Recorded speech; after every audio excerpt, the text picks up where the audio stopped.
Om Sahana Vavatu Sahana Bhunaktu Sahaviryam Karavavahai Tejasvinavaditamastu Ma Vidvishavahai. Om Shanti Shanti Shanti. And we'll share the screen here. Share, there we go.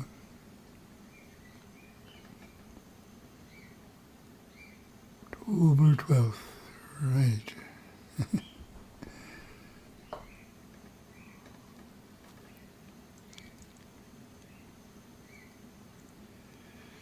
Oh, let's see what our first topic is. Good topic here. Work is worship.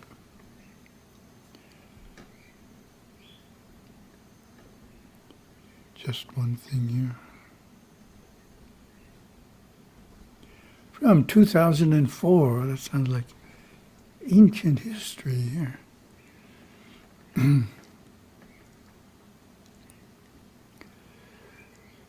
The source for this publisher's desk is explained in the first two slides. Over the last year, I have met with a surprising number of Hindus visiting our Hawaii temple and monastery who have shared the concern that we are so busy with our professional and family life that we have little or no time to devote to religion. How would you respond to that perspective? Put you on the spot right away. No time. It's a great excuse, right? Can't possibly practice Hinduism. I don't have any time.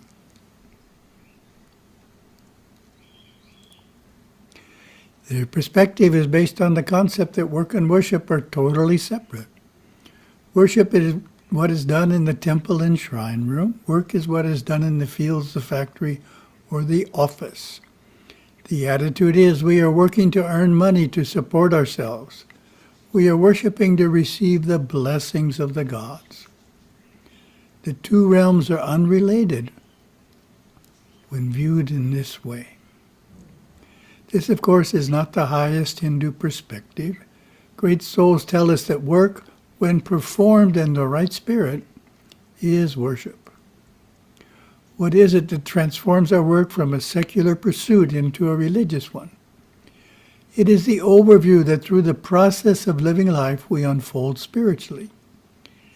It is the knowing that through fulfilling our natural duties in life honestly and to the best of our ability, we make spiritual progress. Why?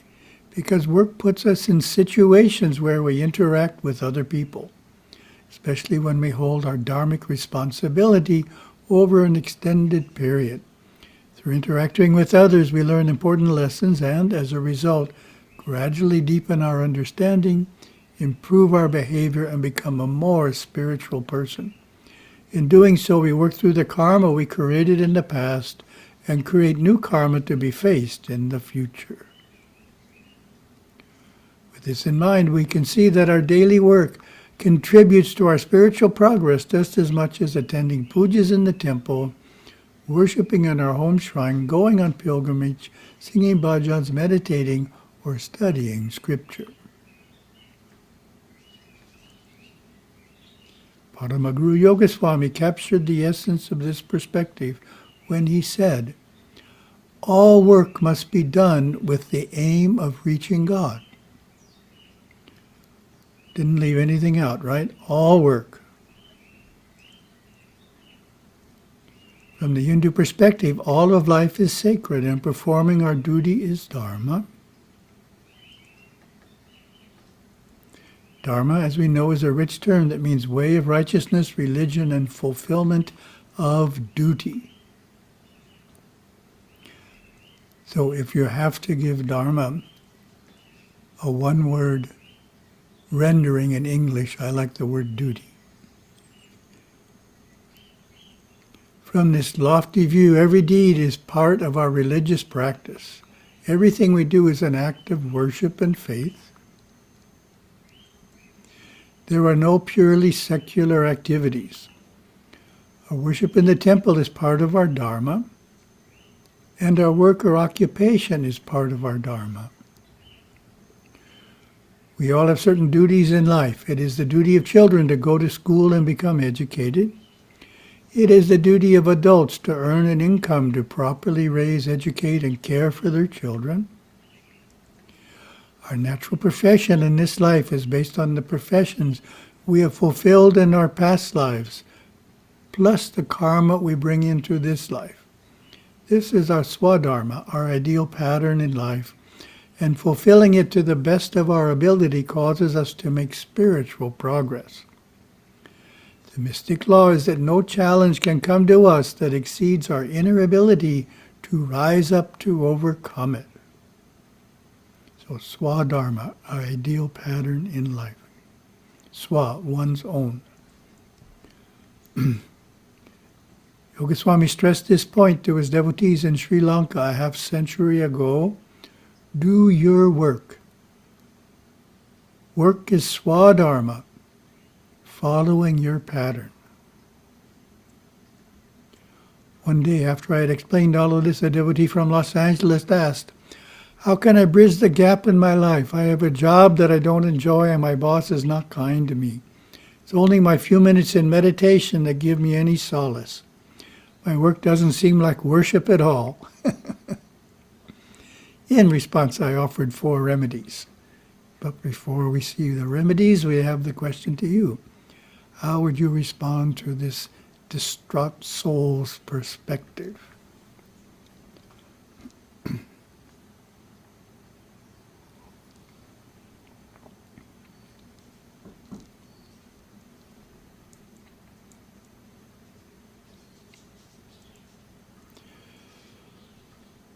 The list of 4 remedies. 1, integrate religious practice into the workplace. 2, seek opportunities to help and serve others. Strive to see all your actions as serving God. Utilize your efforts at work to strengthen your powers of meditation and worship and build good character. So those are the 4 as a list. Then we'll look at each one a little bit in detail. 1, integrate spirituality into your work. Basic way we can make our work a form of worship is to introduce religious practices into our work routine. Doing this, even in small ways, brings blessings to our place of work and gives it a more spiritual atmosphere. Many devotees take a 5-minute meditation yoga break twice a day. Others keep a small photo of their guru or chosen deity nearby to keep them uplifted and reminded of their highest aspirations. A woman in Maryland said that twice daily she sits for a moment, breathes deeply, and basks in appreciation for God's ever-flowing grace. A New York grocery store owner keeps a shrine in the corner where he does puja every morning, asking Ganesha to bless his business for the day and remove any negative forces and obstacles. The stone craftsmen here on Kauai perform a ceremony each morning at the work site before commencing their work of erecting Yerevan Temple, and once a year hold an elaborate ceremony to worship their tools. Ayuda Puja, so that God may work through those tools in the year to come. Reminds me of a story. Stories are the best part. I was on pilgrimage, traveling from Palani Hills to Meenakshi Madurai to Chidambaram on trains and buses. And this was in Madurai, and it was Navaratri. And it was Ayuda Puja Day, so all the rickshaw taxis had banana trees tied to the side. They looked like moving temples. Really impressed me how blessing your major tool for work was a serious activity on that day. Gurudeva tells us, Ganesha influences events slowly and subtly, in unseen ways. Situations will change for you, unexpected doors will open, and accustomed ones will close as you are propelled through His grace towards your inevitable glorious future. And the second one, so this one's easy to do, seek ways to serve. Gurudeva told a group of devotees, give and give until it hurts. He was prescribing the means to overcome selfishness, a quality that is as prevalent today as ever. He was also pointing to an effective way to make our work part of our worship. The secret lies in helping others in selfless ways with no expectation of payment, presence, praise, or prestige. Lots of P's. This is a spiritual practice, of course, known as Karma Yoga or union through service. Karma Yoga produces spiritual progress in that certain past negative karmas can be mitigated, meaning lessened, as well as new positive karmas created for the future. Normally, it is thought of as service done as a temple or ashram, but it is wise and prudent to extend it as widely in your life as you can, such as helping others in your workplace beyond what is expected, willingly and without complaint. This counteracts the instinctive tendency to only serve oneself, to promote one's own goals and career, and to help others only begrudgingly, which ultimately makes you a lonely, unhappy, limited person. The fact is, the more selfish we are, the less happy we are. And the less selfish we are, the happier we are. Gurudeva gives an excellent summary of the benefits of Karma Yoga. Through service and kindness, you can unwind the subconscious mind and gain a clear understanding of all laws of life. Your soul will shine forth.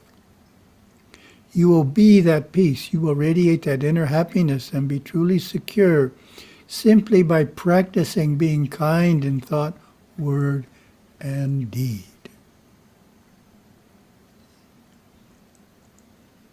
Number 3, dedicate your actions to God.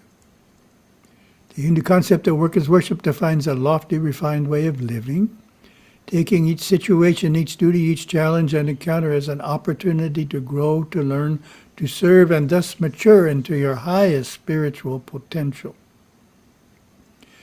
No matter what type of work it is, be it at home or in an office building, whether pleasant or distasteful, interesting or monotonous, with the right attitudes, willpower, and persistence, you can transform it from secular labor to a spiritual exercise that will advance you on the path and uplift you and all those around you.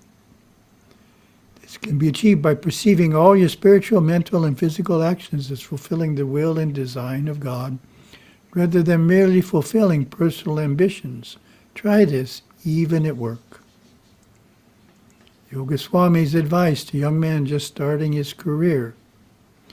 You are going out to work. You must dress well and look dignified. Everything should be an offering to God. The world is an altar. So Yoga Swami is really super strong in this perspective. Number 4, work on yourself. All the good habits and self-control we develop in our outer life are useful in our inner life as well.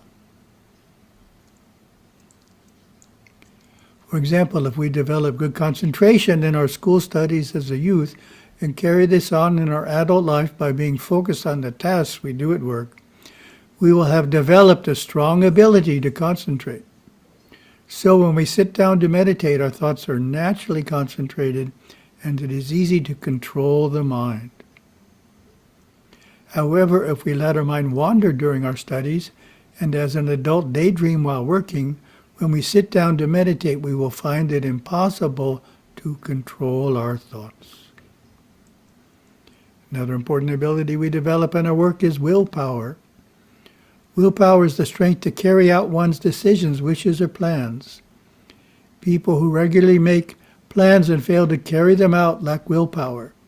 For example, a student plans to get up early all week to study for his tests, But when his alarm rings, he shuts it off and decides to continue sleeping instead. We cultivate willpower by finishing and doing well every task we undertake. In fact, doing it a little better than our expectations. Nothing is done with half our mind thinking about something else. Nothing is dropped in the middle. Developing these two important habits produces an indomitable willpower. First, finish each task. Second, do it well. Gurudeva taught again and again, the more you use your personal individual willpower, the more willpower you have.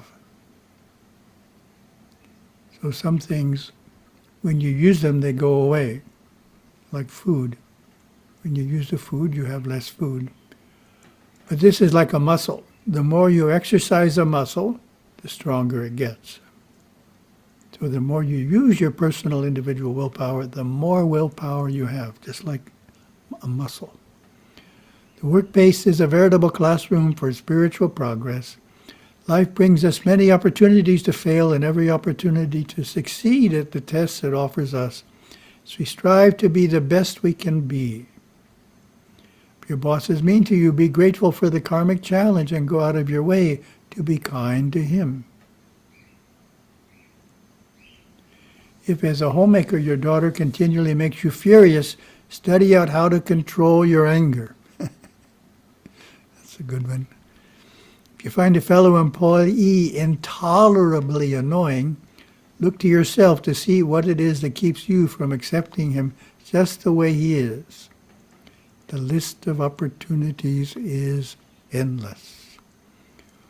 One of the profound beliefs of Hindus is that God is in all things. Therefore, for us, there is no meaningful division between secular and religious life, for God is always there in our job, in our boss, in our projects. If only we are subtle enough to see that truth.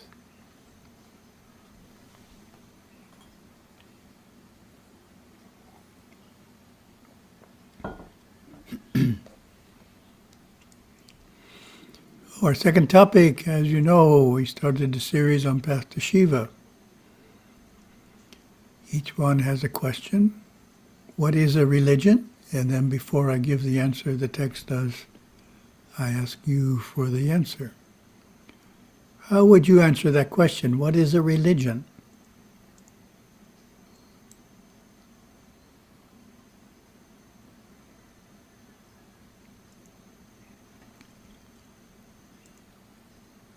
A religion is a system of belief about God, soul, and world. System of belief. Throughout history, seekers around the world have tried to understand the nature of things. They struggle to unravel the mysteries of the mind, of ultimate reality, and the purpose of life. They puzzled about the cause of suffering and the way to relieve it, analyze good and evil, virtue and vice. These quests for truth have produced various systems of thought. Those systems of thought based on a belief in God or a holy presence are called religions or faiths. So there's lots of systems of thought that are not religions, they're just philosophies. So a system of belief that doesn't include God is a philosophy. System of belief that includes God is a religion. Today there are about a dozen major religions in the world and hundreds of smaller ones. Of Earth's 7.4 billion people, 6 billion are followers of a religion. Christianity, Islam, Hinduism, Chinese folk religion, and Buddhism, the 5 largest. Many traditional cultures have ancient faiths. Most religions have sacred texts called scriptures. Hinduism's primary scriptures are the Vedas. Buddhists have the Dhammapada. Christians have the Bible. Muslims have the Quran. Scriptures and the teachings of saints through history define how life should be lived and what happens when we die. Each faith has its places of worship, priesthood, and holy rites. Religions are not all the same. Their beliefs and practices differ, often greatly. So this is a good point to elaborate on.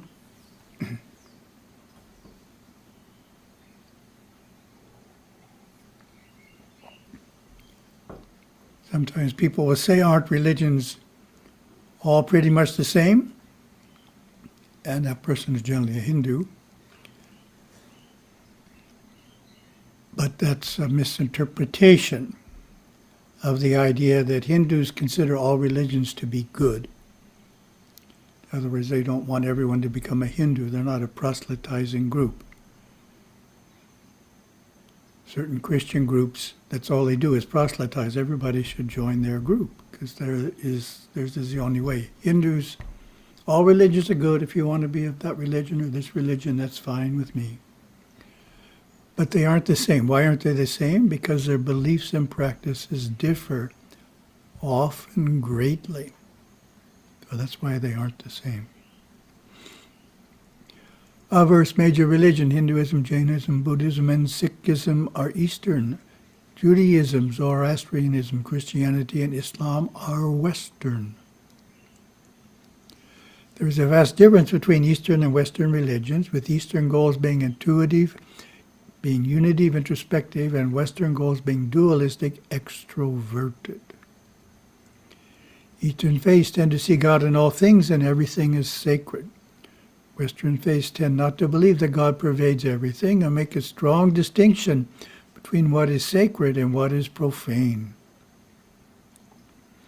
While Eastern faiths hold to karma, reincarnation, and liberation, the Western postulate a single life for the soul, followed by reward or punishment. Oh, that's a big difference. One life versus many lives.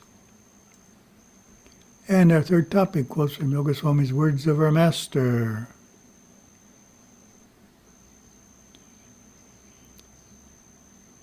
The Atma is Summa. Movement is for the body and mind. What does that mean to you?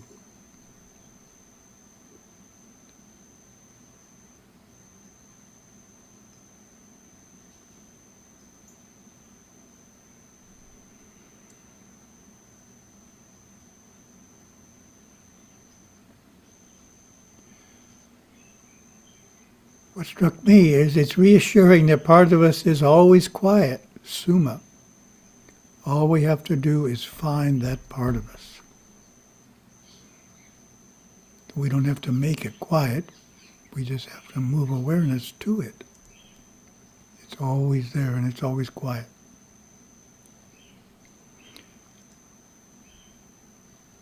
Shiva Dhyanam will come by itself from living in the company of great souls.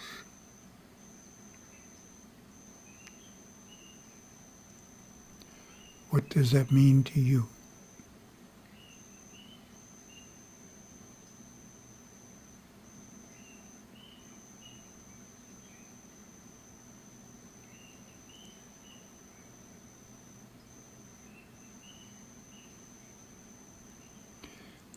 Shows the power of being with spiritual people. So being with spiritual people is extremely helpful for those who are striving to make spiritual progress. And the last one, when worldly attachment and impurity of the mind disappear, then there is Atma Darshan. What does that mean to you?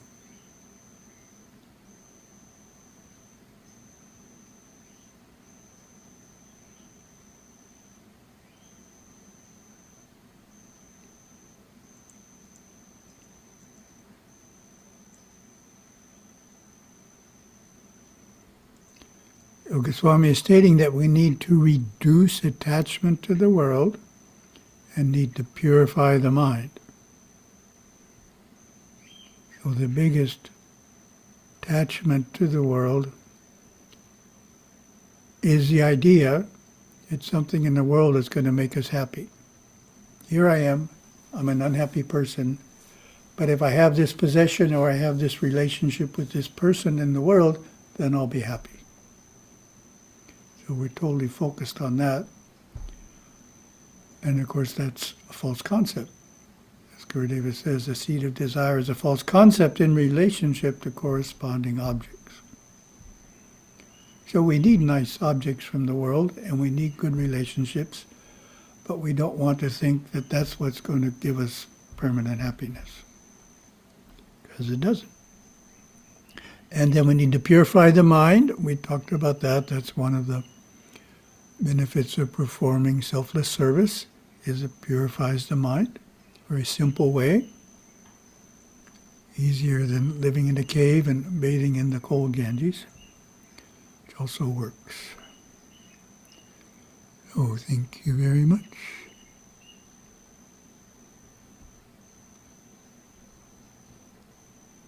Here we go. Om.